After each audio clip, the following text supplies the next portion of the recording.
Hey Internet, my name is Abby and welcome back to Kerbal Space Program on Wings. We are here with our Duna Constellation, and behind our Duna Constellation we can already see Kerbin and the Moon, because we are now arriving at Kerbin and we are coming back from our very first interplanetary mission.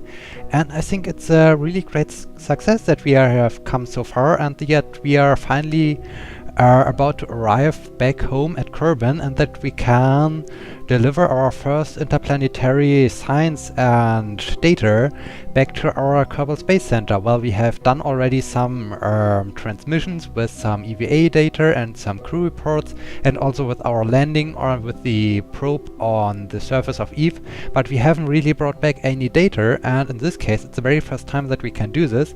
And Durdo, Sidram and Baring are happy about this, and they are looking pretty much forward to this. And let me now zoom in just a tiny bit. We are only 1 hour out of Kerbin, so let me just do the last 1 hour as a time warp. So we are getting closer to Kerbin, only 9 minutes, 8 minutes, 7, 6, 5, 4, 3, 2, 1. Let's slow down.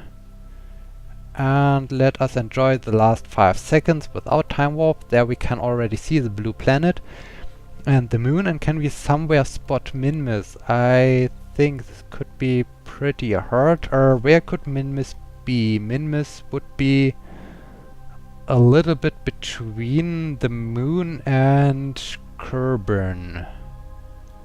So somewhere maybe around here, but I really don't see anything. So I think we can't see Minmus right now. Maybe we can, but it's only a pixel, so we won't bother so much about this. Okay, let me see. We have currently our periapsis of 42 kilometers. I need to bring this a little bit more down, so let me see, where can I add a maneuver node, because I like to have it in 1 hour. Okay, because I like to have the periapsis a little bit lower, maybe 32 kilometers or so. So let me, I think I need to slow down, right?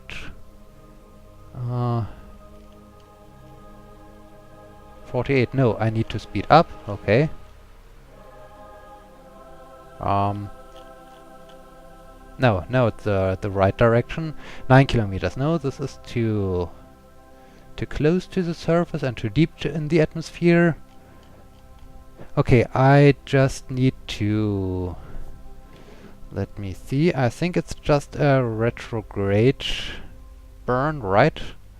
So let me turn around the whole thing. This is pretty hard. And I'm not quite sure what I will do with the Duna Constellation, because, well, I will come back to this topic in just a minute when I finish to turn my spacecraft around.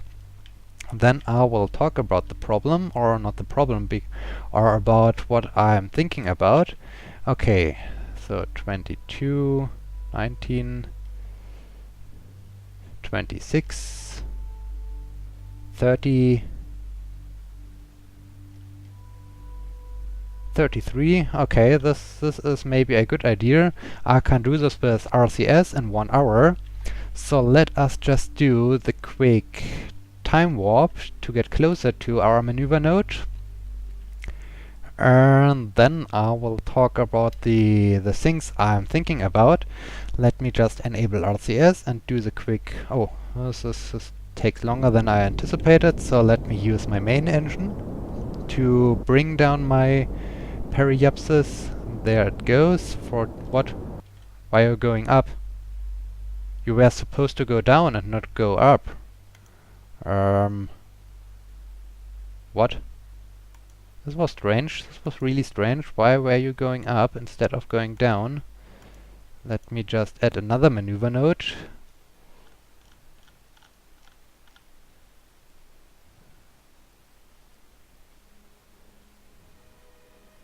Okay, when I do now the burn.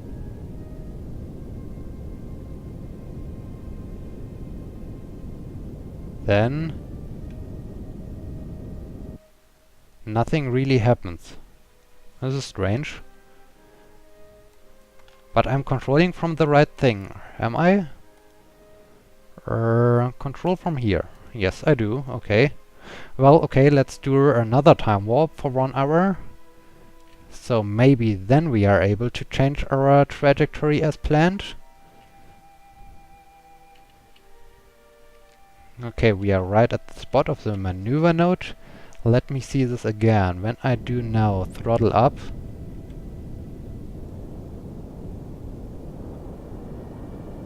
okay, now we are decreasing a bit our periapsis, but it takes more of burn than the planned maneuver. Okay, well, let's throttle up a bit more. This is really strange, but okay. I thought it would require less delta V, but okay. We have enough fuel in our capsule or in our fuel tanks, so we can do this. But I think I'm doing something wrong, but I don't know what I'm doing wrong.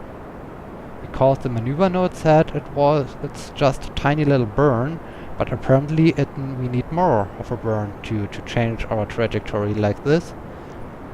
Okay, 34.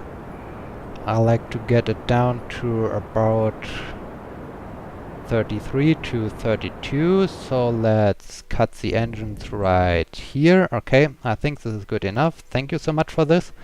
And, well, we have still enough fuel. This is no problem at all. Okay, I wanted to just talk before we arrive at Kerbin a little bit about my Duna Constellation. Well, I like to keep this travel section because this thing I think is pretty much fine.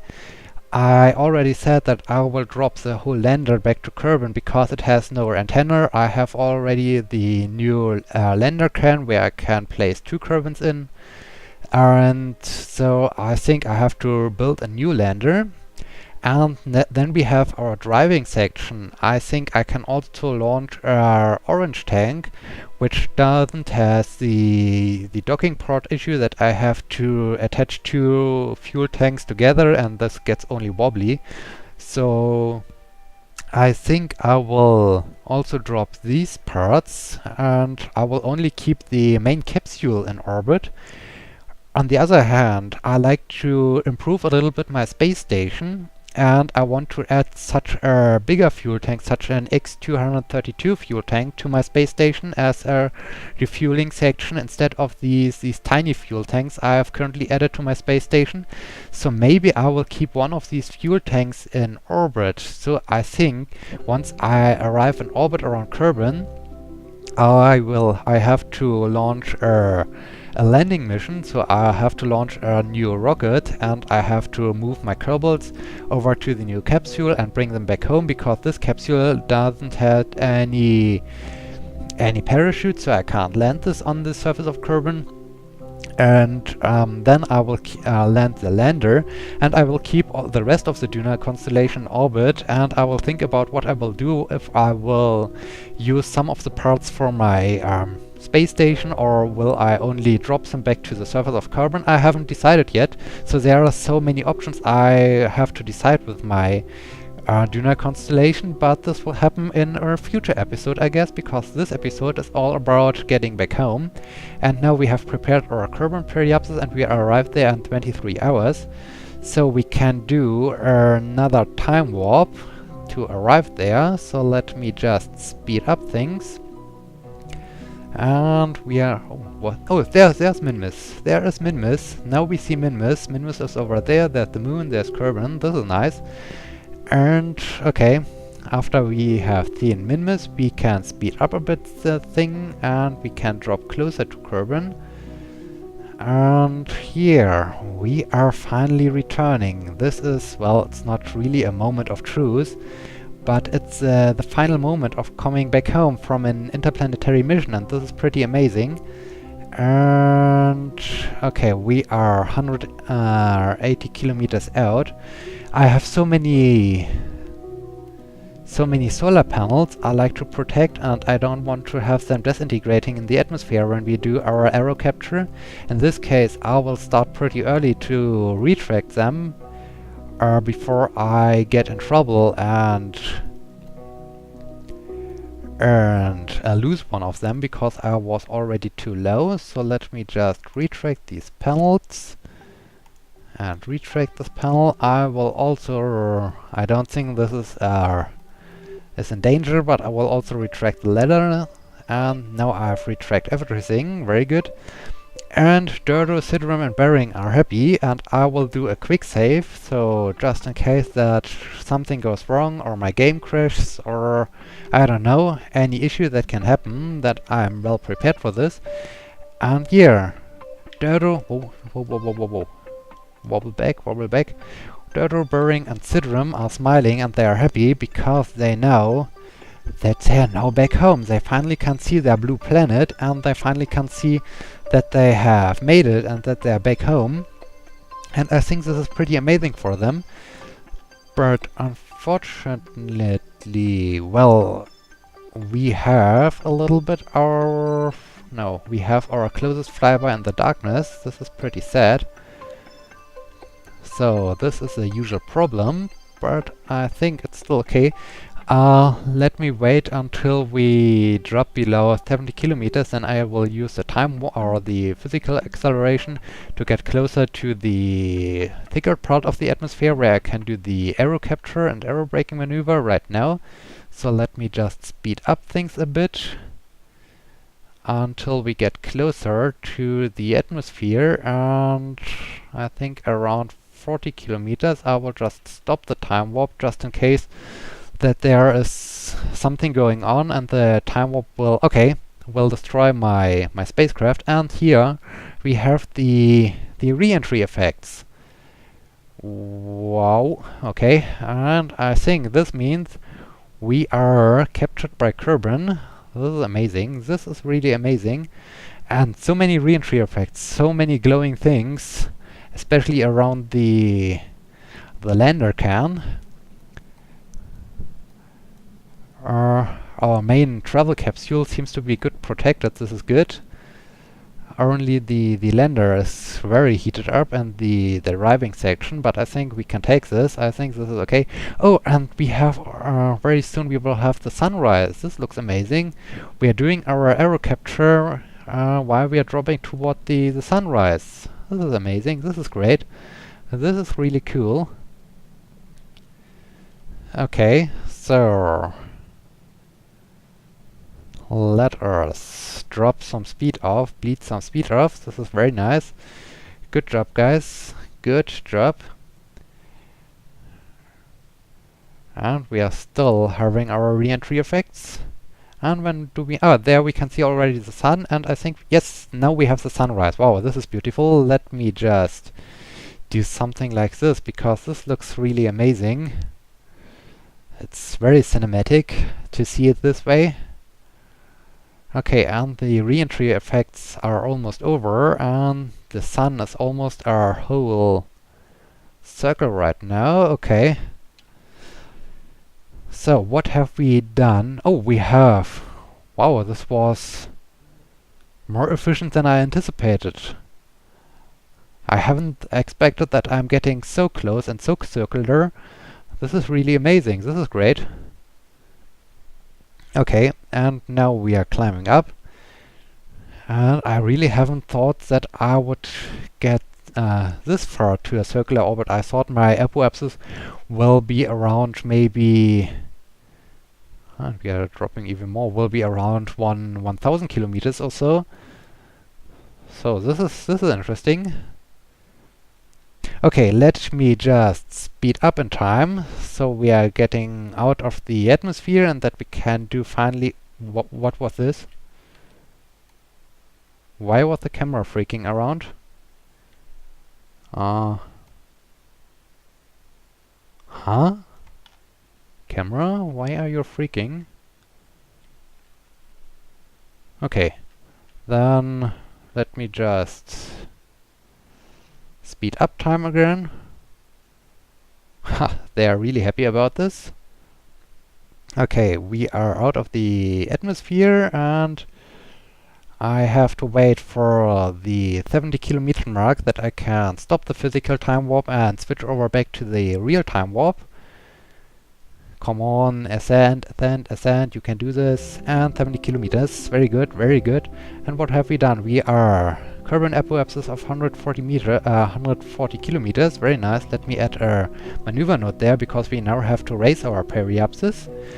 And what else? We need some energy, so we can recharge our batteries. Let me just extend all the panels. Extend panel.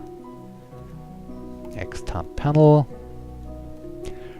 And the next step is that we have to align our trajectory so that we are flying across the Kerbal Space Center, so that's much more easy to launch the pickup mission, so that we can return our signs and our Kerbonauts back to Kerbin. And here's the button. Okay. And I will start turning towards the prograde vector, because I want to raise the periapsis. Let's turn this around. And this is really amazing. We made it. We are back at Kerbin after we were at Duna, at an orbit around Duna, at an orbit around Ike, and we landed on both celestial bodies. So this is really amazing. This is really amazing. Okay, and now we have to do our quick time warp. 7 minutes, 6, 5, 4, 3, 2, 1, and stop the time warp, because now I need to adjust again and I need to turn prograder again. And okay, we are at the prograde vector. Let me just remove the thing, and I want to see the number. Okay. I don't want to see the number. No, I don't want to time warp. I want to throttle up, so I can raise my periapsis.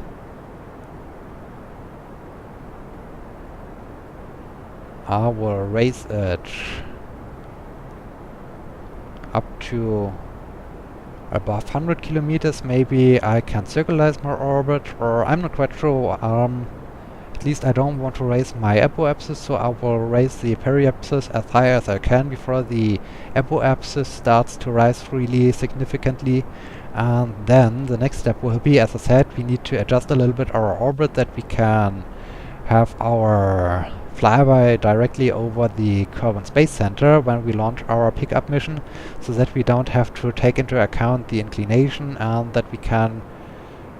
And let's stop here. 138 to 144. This is good enough. Okay, and the best possibly idea is to use the moon and set it as a target, because there we have our ascending and descending nodes, and the orbit of the moon goes directly over the Kerbal Space Center, which is currently in the night side. It's about around here.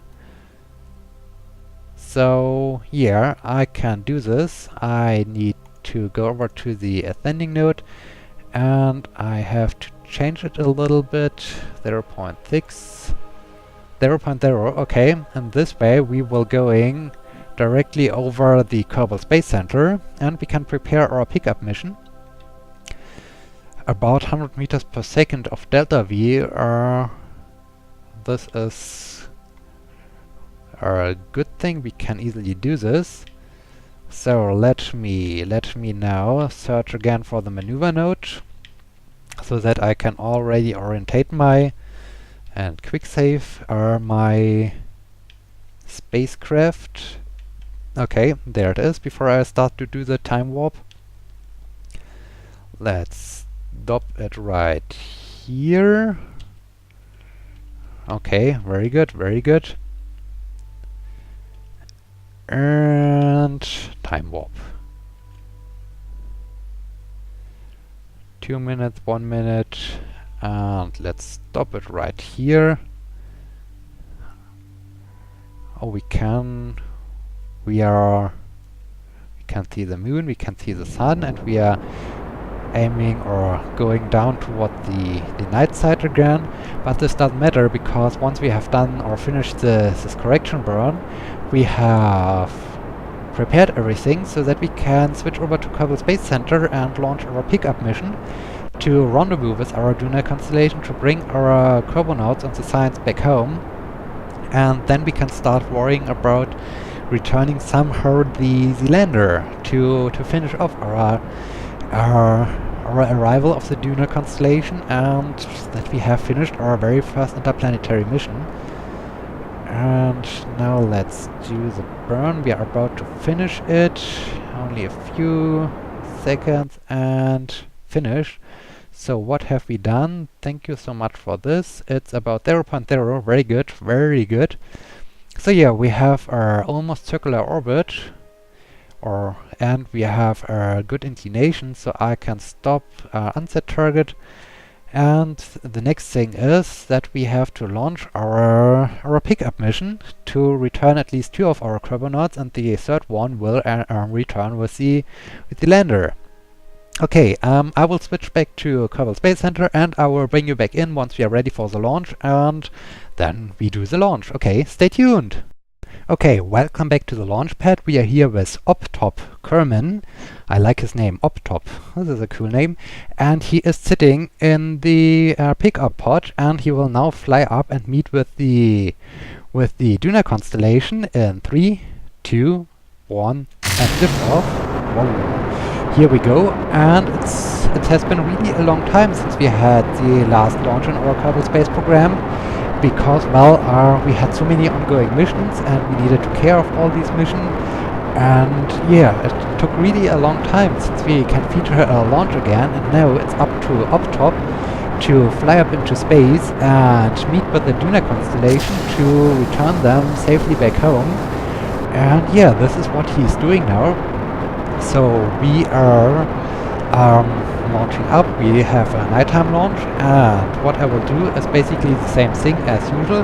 I will just feature you the most important or the most interesting parts of my launch time, and once we are finished with the launch, or once we have done maybe the gravity turn also, I will cut you out and bring you back in once we have achieved our rendezvous and once we are close to the Duna Constellation, and when we do the crew transfer and the science transfer, and when we finally return back to Kerbin, because I think all the rendezvous process and all the ascent process is a little bit boring, or can become a little bit boring and redundant, and especially because it's not so much about the pickup mission, it's more about the Duna Constellation, so it's not so much of a really significant use which we have by watching to the launch, and in this case I think it's much better to just bring you back in once we are doing the interesting things, which are returning from Duna and returning our science from Duna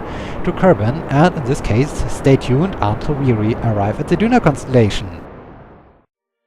Okay, as you can see, we are only about 14 minutes into the mission since the launch, and we are already pretty close to the Duna Constellation. We are only about 1 kilometer away from it, and we are closing in, and this is pretty amazing. So it was a really good aligned launch, and it really hasn't took me so much time to do the rendezvous, because as I said, we are only 14 minutes into the flight, and this is pretty amazing that I planned this launch so well, and that everything is working so fine. And now it's only a matter of time that we get very close to the Duna Constellation, and then we don't want to dock. I have added a docking port to my capsule, but I did this only just in case. I will just use the EVA packs to float over to the capsule and jump into the capsule, and I really don't want to dock to it, because I think it can be also done with a short EVA, and so it's a bit of saving time and saving energy, and in this case we just want to get as close as possible, and then we will drift together and orbit around Kerbin and do our EVAs and bring over the science, and finally we will then return back home to Kerbin with with a lot of science we've gathered from our interplanetary mission to Duna. And now we are only about 100 meters away. Let me slow down even more. And I think around 50 meters or so. Let me slow down even more. Okay, we are closer than 50 meters. I will use RCS a bit to kill the rest of my relative velocity. Okay, and yeah, we are at the same speed. We are floating together, and now it's time to do a quick save just in case, and let's switch over. And I think it is up to bearing. Just in case, let me retract this solar panel so that I'm not damaging it. Close, it's up to bearing. So you go on EVA, you're the first one, and you will take data. 27 data. Wow, this is a long list. And now it's up to you that you will start flying over to Optop, and there you will enter this capsule and store the data and store yourself and prepare for the re-entry that you finally can return back home to Kerbin and deliver the sweet signs and have a break and a vacation after your long journey up to Duna and all the other interesting things. And wow, the long list continues. We have stored all the data, and now Sidrim will be the one who will return with the lander. So Duro, you will leave now your voyage capsule from the Duna Constellation and also float over to the pickup pod. So let us float over, and there comes the hatch and the ladder. Slow down, slow down. Oh. And board. Very good, very good. Okay, we have now 27 stored data, and we have our 2 carbonauts on board. This is pretty amazing. And we are coming up to water. This is also pretty amazing. So let me just unset target. Let me do, just in case, a short quick save. And then we want to turn retrograde, and we are only 17 minutes into the mission, and we can already do the deorbiting burn. So this is very efficient mission and very efficient in time. So yeah, this is really good. So now let me just drop our periapsis into the ocean so that we have a splashdown landing, because I think the splashdown landing is the most safe one. And yeah, this is what we want to do now. So we are now full throttle, and here, then we can finally return the signs and our 2 carbonauts from Duna. And this is amazing. And okay, maybe just a tiny bit more, like here. Very good. So this will be unfortunately a nighttime landing, I guess. And yeah, where's the Duna Constellation? Okay, we are already 5 kilometers away from it. And we have enough electric charge so I can retract the panel. And then we can do another time warp to return back to the surface. Okay, let's speed up a bit in time. Everyone is happy, even Optop is happy. This is great. And we are now out of space. We are inside the atmosphere. Let us say goodbye to our trouble stage, our booster stage. We don't need it anymore. We just want to return back home. Okay, so we can speed up again and do a bit of a physical time warp as we are dropping towards the surface. And we are dropping and dropping, and the re-entry effects should start pretty soon, I guess. Come on, show me the great re-entry effects. I want to see them. Where are my re-entry effects? No re-entry effects? Okay, here they come. Okay, now we have re-entry effects. Very nice, very nice. And we are finally returning. Now it's almost the moment of truth. I think the real moment of truth is once we splash down and I press the recover vessel button, and we see the amount of science we have gathered so far for this Duna mission and Duna exploration. I'm pretty interested and pretty excited about this, to see how much science I've gathered so far in this Duna mission. And yeah, this is really exciting to me, and to see how much of new components I can unlock once I'm going to the tech tree. And yeah, I think this is one of the most interesting and most exciting parts so far, because it's really a long time ago since we launched up to Duna. So many episodes have passed. I have to check out how many episodes have passed. And yeah, this is pretty amazing that finally we are returning after such a long time and so many episodes. Okay, let me now speed up the time until we can deploy our parachutes. I will do it around 5 kilometers of altitude, maybe around here. Let's deploy them and disable SAS because we don't need it anymore. And why are you scared? You have made it. You have almost made it, and you are bringing back your 27 stored data. This is pretty amazing. This is really great. And yeah, we are finally coming back home. We are finally returning. And this is really great and really awesome that we made it and that we've come so far. And the parachutes are fully deployed. Very nice, very nice. So I will now speed up in time again until we are coming closer to the really splashdown. Only 50 meters. Let me slow down again. And come on, come on. Splashdown. Good job, guys. Welcome back home. Welcome back home after your long journey. And let's do a quick save. And now is the moment of truth. Recover vessel.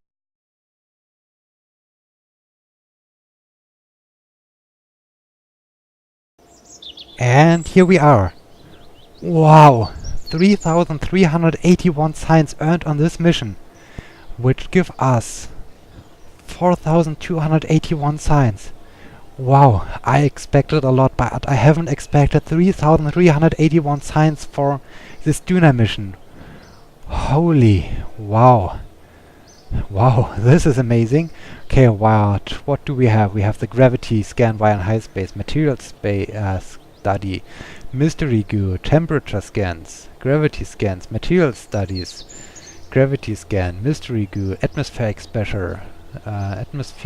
pressure, seismic scan, gravity scan, temperature scan, surface sample from Duna's surface. 240 science for the surface sample. I totally forgot that it's so much. Wow, this is amazing. Okay, temperature scan. Temperature scan by flying at Duna. Material study from Duna's surface. 200 science. Wow. Gravity scan via high space over Ike. 140 science. Material study via near space near Ike. 175 science. Wow, this is a lot. Seismic scan from Ike's surface. 160 science. Wow. Material studies from Ike's surface. 200 science. Surface sample from Ike's surface, 240 science. Recovery of a vessel from Kerbin orbit, okay, 0 science. Well, this is a pickup mission, but this is, wow, this is a lot science. This is really amazing. Wow, this is heavy. 3,381 science for one mission. Wow, well, not for one mission, but for the Duna exploration. This is heavy. Okay, I think I will already spend a little bit of the, or not just a little bit, let us just go have a glance at the science. Look at these data, all from Duna. So many data gathered from Duna. This is amazing. Well, 27 science, or 27 data we brought back home, and so many data from Ike. This is really a lot. This is amazing. Okay, let us unlock some things. Of course, we want to have the perfecting the art of making things mobile without the explicit use of explosives. Our engineers assure this is actually a good thing, so we will have the advanced grabbing unit. Of course, we want to have this because we want to explore some asteroids. So let me research this thing. And then I really like to have the composites, lightweight and strong. And don't worry, we are sure the glue will dry off in no time. These are basically some constructional parts, but I have a very great idea I like to do, and I like to construct something out of these parts, and that's why I will unlock them, and I hope you will like what I will construct with it. I have a great idea for them, and this will come up in a episode in the near future, so just as a cliffhanger, I will construct something very interesting out of one of these parts, out of some of these parts, so let me research these. Then I like to have the smaller probe parts, so I can construct not so wobbly launch stages, so let me research these. And now, what do we want to construct next? Do we want to have... No, I don't want to have really bigger wheels. I don't want to have these thermal generators. I said I want to improve my station, and maybe I will need something like these Rockomax Hubmax multi-point connector. So let me research this thing. What else? The nose cone, not so much. No, I already said this. No, I already said also this. The ion propulsion isn't also not so much for me. The probe bodies, well, I've already researched these two because I like to have these ones. Yeah, the bigger jet engine. Yes, I want to improve my jet, so let me research these. And then we have some more aerodynamic things. I think I will, yeah, let's go for them. Let's research these ones. And what else? I can have the Rapier engine. Yes, let's go for the Rapier engine. Let's do these as well. And we have still some science left over. Okay, what do we want to research? Nose cone. These recharging things. I think I will go in the order of the tech tree, and I will research the unmanned tech. Warning, may contain traces of sentience. Okay, let's research these. And also let's research the ion propulsion, although I'm not quite sure if I ever will use them, but I want to unlock the whole tech tree, so let's do this. And this leaves us only with 3 leftover things, and I can research one right away. I think I will go for the thermoelectric generator, so let me research this. And yeah, I will need only about 1000... yeah, I will only need 1000 science, and then I can finish the tech tree. Wow, this is amazing. This was really fast. I haven't expected that I'm coming this far with the Duna Constellation. So this is really amazing. And we have gone so far only with the Duna Constellation. Wow, this is amazing. And yeah, this episode is already pretty long. And I said I want to deorbit the lander, but because this episode is already so long, we will do the deorbit process of the lander with Sidrim in the next episode. In this case, thank you so much for watching. I hope you liked the return mission of the Duna Constellation and the high amount of science we've gathered with it. And yeah, I hope you will join me in the next episode when we return the lander and when we have the arrival of the Eve Explorer. And then we will see what we can do next. So yeah, thank you so much for watching again. I hope I see you again in the next episode. Until then, my name is Sebi. See you!